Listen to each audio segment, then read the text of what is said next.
bonjour à tous et à toutes. Ce soir, je voulais vous parler justement des événements dramatiques qui se sont passés à Paris. Alors dramatiques évidemment pour toutes les familles qui ont perdu des personnes proches, qui leur étaient chères. Et ne serait-ce que pour celles-là, c'est important d'envoyer de la lumière, que ce soit sur les plans subtils ou d'une manière physique, en allumant des bougies, en éclairant les maisons, ce qui a été fait. Et effectivement, ça a dû soutenir beaucoup ces familles dans leur douleur. Mais ce que je trouve dramatique aussi, c'est que ces événements sont là pour augmenter toutes nos émotions, donc nos peurs, notre haine, notre violence. Et c'est là qu'effectivement, il faut se poser la question. Alors ce qui est important de savoir aussi, c'est que la peur peut nous faire accepter n'importe quoi. Et des lois peuvent être votées et on peut les accepter facilement, simplement parce qu'on a peur.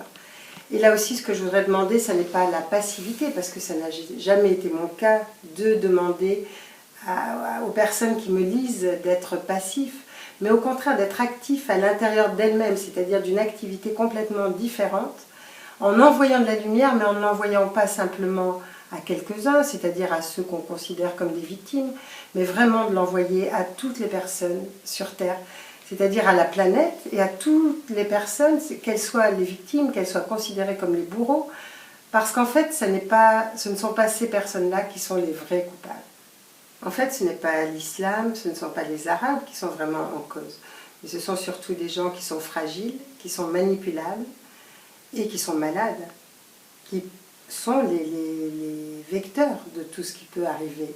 Et c'est justement pas en enfonçant ou en dramatisant ces histoires qu'on va réussir à pouvoir rendre la Terre plus belle. Donc ce que je vous demande, c'est vraiment de garder le cap et d'être des lumières au milieu de la tourmente, d'être des lumières au milieu des tsunamis et d'envoyer vraiment de l'amour partout autour de vous et de ne pas vous laisser submerger par les émotions parce qu'on n'en est qu'au début. Et il peut y en avoir encore beaucoup. Bon, il est vrai que pour les Italiens, on a parlé aussi des attentats qui auraient lieu à Rome. Ils n'arriveront pas, on ne sait pas. Qu'il y en aura aussi à Londres et qu'il y en aura dans le monde entier. Mais ça n'est pas ça l'important, parce que de toute façon, des drames, des tsunamis, des véritables tremblements de terre physiques aussi, il peut y en avoir tout le temps.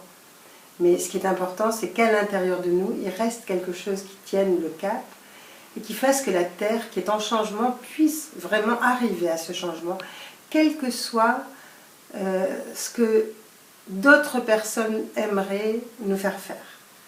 Et pour terminer, pour ceux qui connaissent la méditation du pissenlit, et qui est d'ailleurs sur YouTube et à la disposition de tous, mais écoutez, je vous propose de la faire le plus souvent possible pour que cette planète se transforme et que les gens, enfin, puissent trouver la paix.